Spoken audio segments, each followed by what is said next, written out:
The envelope was half sealed, like someone had already opened it and just didn't care enough to tape it back. It was addressed to Kara Brooks, optional guest, printed right below my brother's name, Darren Brooks, in bold. My name was smaller, not even centered. Just there as an afterthought, like they had to legally acknowledge I existed. That part stung more than I thought it would. Inside was a glossy, over-designed invitation for my father's citywide retirement celebration, hosted by the Oak Ridge Fire Department. Mayor was attending. News coverage, open bar, the works, the kind of tribute people throw for heroes. And there it was, plain as day. My dad, Robert Brooks, fire commissioner, decorated public servant, man of the goddamn year. I hadn't spoken to him in over 12 months. Not since Darren's wedding, where the hotel staff mistook me for private security. That wasn't a joke. I wore a dark pantsuit because I wasn't going to drop $300 on a dress I didn't want to be in. As I stood outside the reception room with a glass of water, one of the caterers asked if I needed a break from watching the crowd. When I said I was the groom's sister, he blinked, mumbled something, and walked off. I never even made it to the toast. Quick note, before we start, how's your day going and where are you joining from? I kept reading the invitation, flipping it over like maybe there'd be a personal note. Nothing, just the printed address and RSVP details. I called the fire department. Receptionist said, "Yeah, we're inviting all family of senior staff. Are you with Darren?" I hung up. I couldn't help flashing back to when I was 8. Darren broke his arm in the backyard. We were playing astronaut or something dumb, jumping off the back deck with a blanket tied like a parachute. He landed wrong, screamed, and the next thing I knew, I was locked in the garage for 3 straight nights. They brought me food, but I wasn't allowed in the house. No blankets, no apology. When I asked why, Mom said, "You're older. You should have known better." It didn't matter that I graduated top of my class from the Air Force Academy, that I deployed twice, that I ran intel on operations that made national security briefings. They sent my certificate to the wrong address and never fixed it. Meanwhile, Darren finished a 2-year fire sciences program and got a standing ovation at his graduation. They called him the pride of the Brooks family. He got the cheers. I got the shrug. I looked at the plain black suit hanging over my closet door. No medals, no stripes, no blues. Not for them. If I was walking into this, I wasn't giving them the satisfaction of seeing me shine. I booked a flight for Thursday and started packing. The next morning, I sat strapped into a military transport jet, engines screaming just loud enough to drown out my thoughts. No windows, no name on the manifest, just me and 4 others, none of whom spoke. Standard classified movement, no questions asked, no explanations offered. Across from me sat Nolan Price. Stiff posture, same dead serious eyes I remembered from our last mission in Poland. He wore civvies, but the comms bag slung across his chest gave him away. Once you've worked with someone long enough in intelligence, silence turns into its own language. His meant, "This is bad." We didn't talk until the wheels left the ground. "Thanks for coming so fast," he said, unlocking the case at his feet. "I know you've got family things going on." "If this is about Project Mirror," I said, "then you don't need to thank me." That got his attention. He glanced up. "So you heard." "I've heard pieces," I said. "But I figured if you were calling me back in, it wasn't because someone forgot a password." He tapped the keyboard on the case, opened a secure display, and slid it toward me. "Someone used your active credentials last Thursday night," he said. "They accessed the comms relay at Site 9, civilian Wi-Fi network, mobile device, non-government IP.I blinked." What was accessed? Pre-flagged nodes, military chatter, surveillance taps, mostly dormant, but still classified. Whoever did it didn't just log in, they knew where to look. The plane hit light turbulence. I barely felt it. My eyes stayed locked on the screen, watching the timestamps, the IP history, the logins. "Where?" I asked. "That's the part you're not gonna like." Nolan shifted in his seat. "We tracked the network back to a residential router. Static location, Oak Ridge, Tennessee." My stomach dropped. "You're kidding." "Wish I was."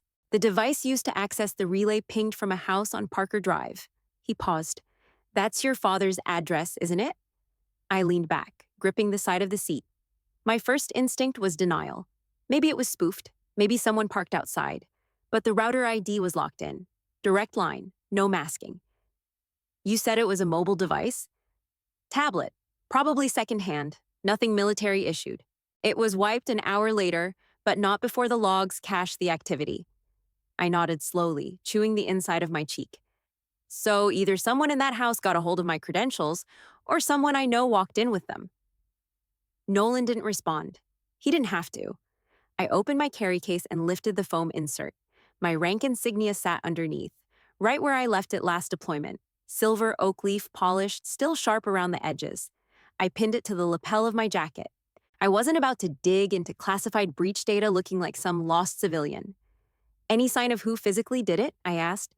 Device fingerprints, behavioral markers, anything? Too clean. No keystroke hesitation, no backtracks.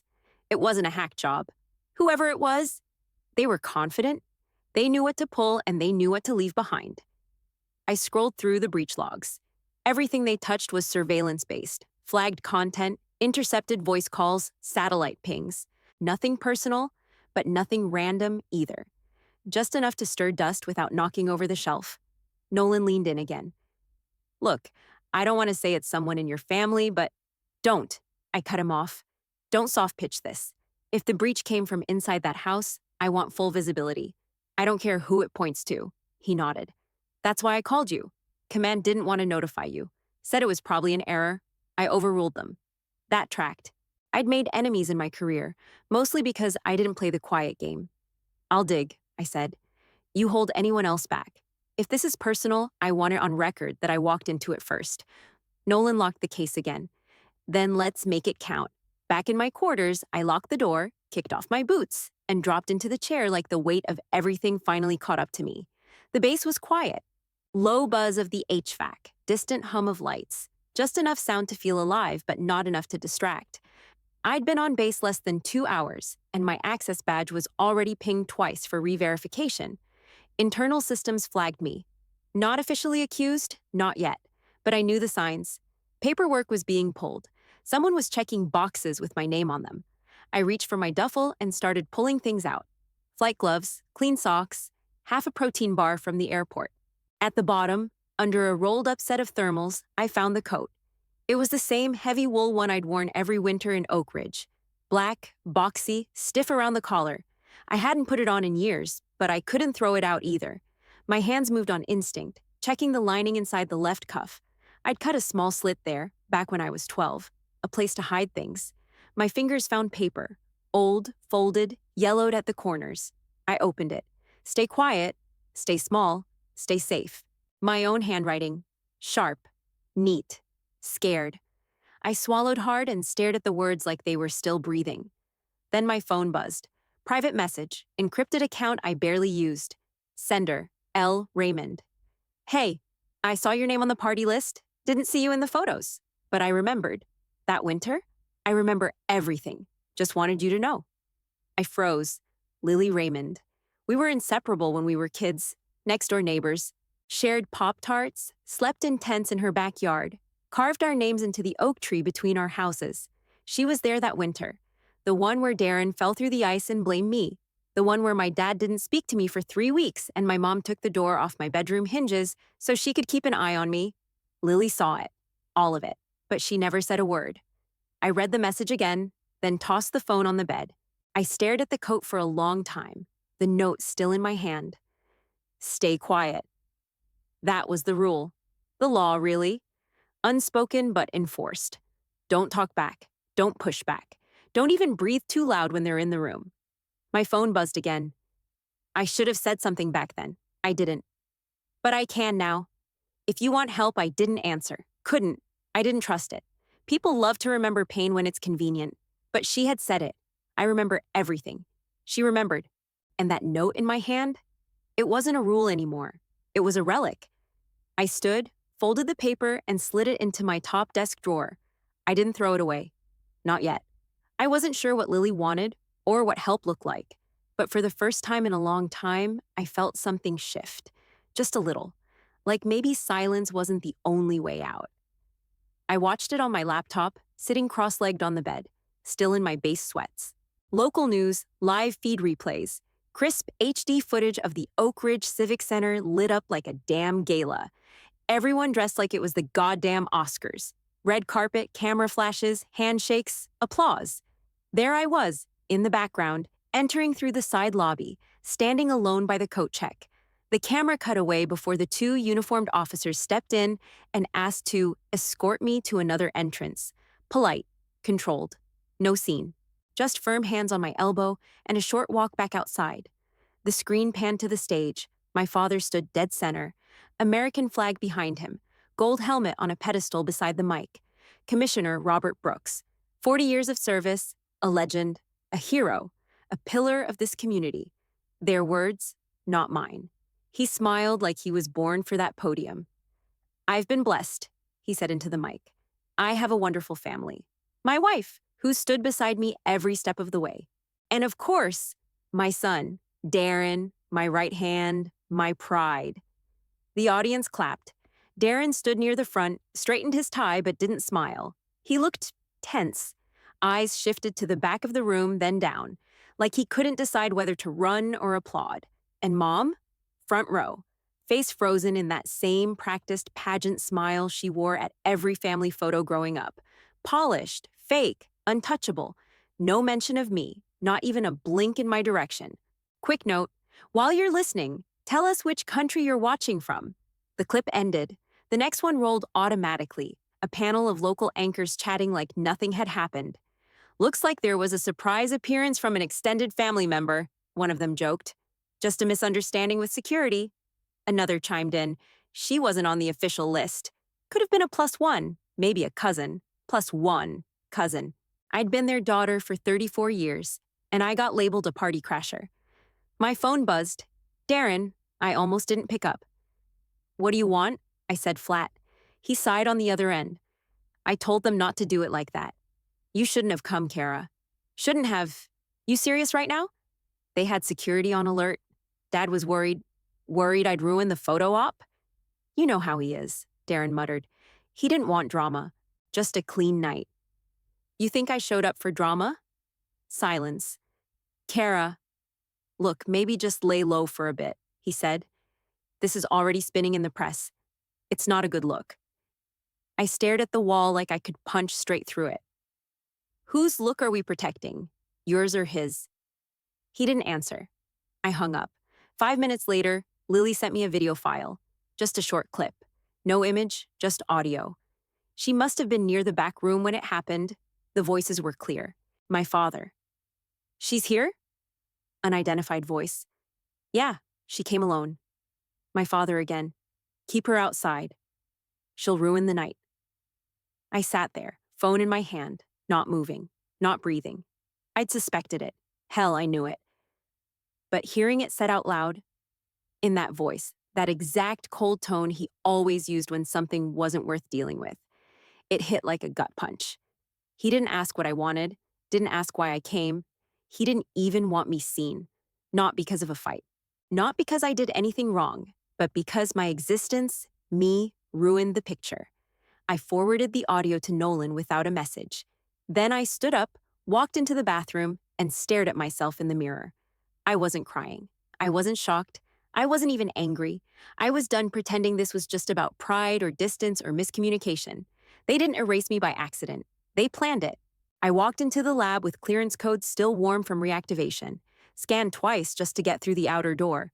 Everything inside hummed. Server stacks, overhead lights, processors spinning under reinforced steel racks. 2 monitors were already powered up for me. Nolan had set it up ahead of time. I cracked my knuckles, pulled up the secured logs, and got to work. Project Mirror activity logs weren't something just anyone could read, but I'd helped build the alert protocols back in 2021. I knew the structure. I knew the markers. Time of breach, 8:12 p.m. Central. Same night as the retirement party. While I was being walked out the front door like a trespasser, someone inside that house was logged into my credentials and running searches through an Intel net built to monitor foreign threats. I filtered by device signature, a Samsung tablet, unregistered, but paired with a Samsung Series 8 smart TV, both pinged off the same static IP, my father's house on Parker Drive. That combo wasn't random. That was someone sitting in the living room, running ops off a couch. I pulled timestamps, 8:10 p.m. Device connect, 8:12 p.m. Credentials authenticated, 8:14 p.m. First search executed, 8:20 p.m. Smart TV auto-activated, 8:27 p.m. Tablet disconnect, 8:28 p.m. TV logs show streaming paused mid-speech. Someone was toggling between my classified files and my father's tribute video. I didn't even look up when Nolan walked in. "You're not gonna like this," he said. "Audit's been triggered. You're officially under review." Tip came in through command. Anonymous. Of course it did. He stepped beside me and scanned the screen. "You think Darren had access to your credentials?" Number, I think he had access to a device that did. But it's not just that. He was at the party. So was my dad. The whole damn family. Nobody was home. Nolan raised an eyebrow. Unless someone brought the tablet with them. I clicked open the MAC address registry, cross-referenced it with known device IDs from the last 6 months. 2 matches popped up. Device owner, Darren Brooks. Last linked user profile, Fire Chief Robert Brooks. Badge ID number 1427A. Got you, I muttered. I leaned back and started typing fast. Subfolder, new container, dummy file titled Mirror A12. Inside it, nothing more than a fragment of decommissioned intercept code with a dummy target name and a hidden watermark string. "You're setting bait," Nolan said. "Damn right I am. Unique signature, traceable payload. No military value, just enough fake gold to draw attention." I uploaded it at 12:32 p.m. By 5:18 p.m., Lily pinged me from her burner. "Kara, it's live. Blackroot thread just popped up. Your file, title and all. Tagged to a ghost seller account tied to East Coast research chains." I pulled the download logs. 1 hit. Matched Darren's tablet ID, same location, same IP. But the access badge used wasn't his. Badge access. Commissioner Robert Brooks. 1427A. I stared at it for a few seconds. It wasn't even hidden. They didn't spoof it. They didn't bother. "They really used his badge," I said out loud. "They think they're untouchable," Nolan replied. Not anymore.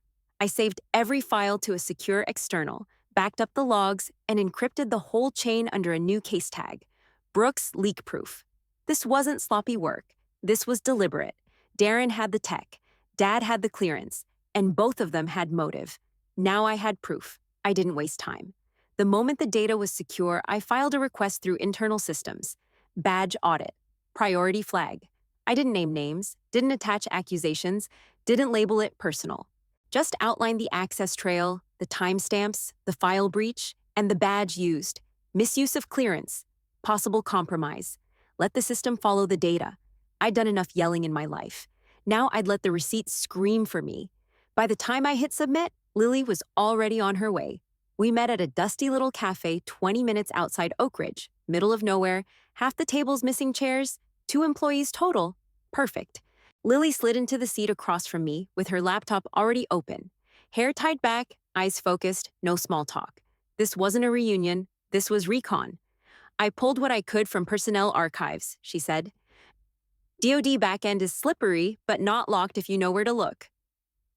I sipped the burnt coffee and leaned over her screen. "Your file's been marked inactive for 38 days, she said. "No notification, no request logs, no status change code. It's not even listed as medical leave or extended TDY. It's just off." I felt the heat crawl up my neck. "That's impossible. I'm mid-clearance. They don't just ghost files like that." Lily clicked a few more lines deep. "Access badge used to make the change." She turned the screen. "Commissioner Robert Brooks, badge ID 1427A. Again." My stomach didn't twist this time. It locked. Clean. Cold. "That's 3 separate actions using that ID," I muttered. "1 breach, 1 leak, 1 file wipe. He's either giving someone full run of his credentials or he's behind all of it." "Both are federal crimes," I said flatly. "One gets him fired, the other gets him charged." Lily nodded, eyes still scanning. "He didn't just erase your record, Kara. He cut you out of the system. If you hadn't been activated again last week, they'd have buried me," I finished. No clearance. No status. No trace. We sat in silence for a beat. The smell of fried food and cheap coffee hung in the air, but it didn't reach me. Then Lily's burner buzzed. 1 message, no sender ID, just text. "Stop now, or your service record burns with you." Lily turned the phone so I could read it. "Guess someone's paying attention." I didn't flinch. "They think they can intimidate me. like I'm still that kid in the garage with a broken flashlight. You're not, Lily said quietly. Number I wasn't. I paid the tab in cash and left a tip. We stepped out into the sun. It was hot, heavy on the back of my neck, but I didn't feel it. Back at my quarters, I pulled the storage case from the back of my closet. Dual lock seal, no digital access. Inside was a single hard drive, my shadow archive. Years of operations files from Baghdad, Prague, Ankara, debriefs, comms logs, satellite pulls, all time-stamped, all redacted and sealed the moment I left each site. I'd kept it off-grid for one reason: leverage. They'd tried to delete me. I was about to remind them exactly who I was. We worked side by side in silence, two laptops open, files spread out across the table in my quarters. Lily sat cross-legged on the floor, hands moving fast, focused like this wasn't her first time gutting classified archives. Strip anything that names assets, I said. We keep the timestamps, ops structure, mission logs.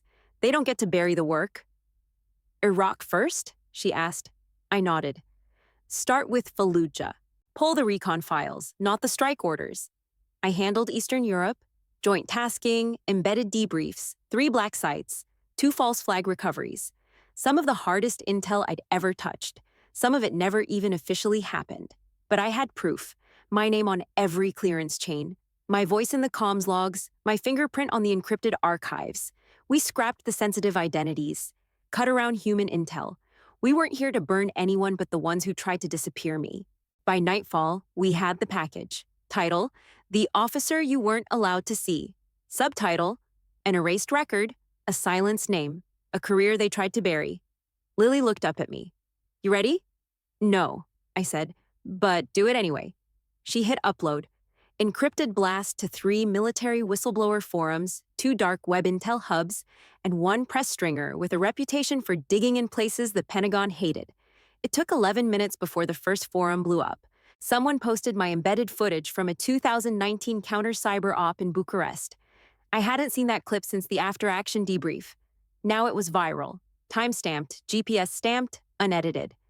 An hour later, the media caught up. First a Reddit thread, then 2 defense journalists retweeted it, tagging it number The Invisible Officer. I watched it climb, trending, reposted, dissected. Then Internal Affairs flagged Darren. No announcement, no press release, just a quiet case opened in the back end of the defense system. Nolan pinged me a screenshot. Subject of inquiry: Darren Brooks. Access fraud. Credential laundering. Possible espionage exposure. I hope they drag him through every panel they've got, Lily muttered. I didn't respond.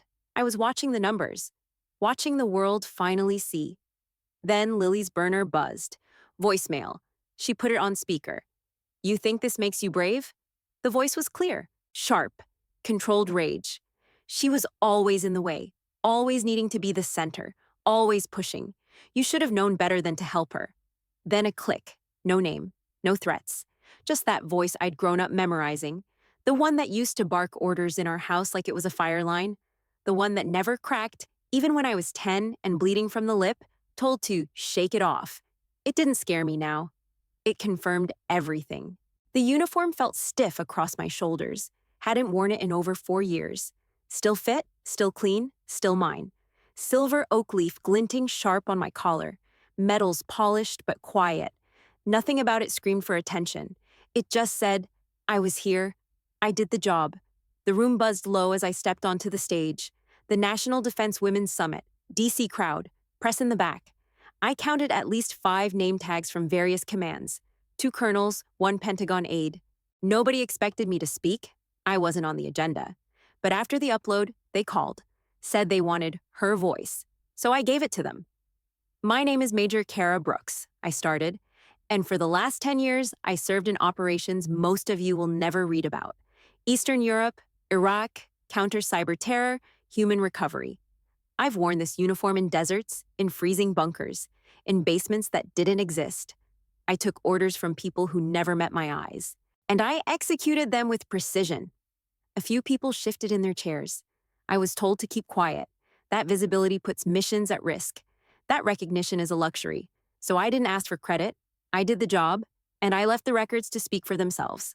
I looked out across the rows, uniforms, civilian suits, phones raised. But 2 months ago, my file disappeared. Just gone. My status listed inactive. My history sealed behind someone else's badge. My name, deleted by people who claim to support the flag I fought for. A pause. One long, clean breath. I wasn't erased by the enemy. I was erased by family. By people who had power and names that opened doors. I didn't lose my record in war. I lost it in a living room. That landed. Hard. Cameras started flashing. Whispers rippled. Lily stood off to the side, arms crossed, eyes locked on me like she was daring the whole room to say something. I kept going. I have the proof. Every mission log, every deployment, every classified action I signed off on. They tried to bury it because it made them uncomfortable, because it didn't fit the story they wanted. And then, a voice from the front row. Major. I turned. An older man in dress blues stood up, retired, bars faded with age but still proud. General insignia, 4 stars. He stepped onto the stage and walked straight toward me. When you operated in Bucharest in 2019, he said, loud enough for the whole room to hear, you submitted a hero citation. I approved it.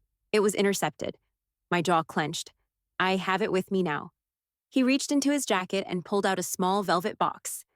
This belongs to you. He opened it. Bronze star.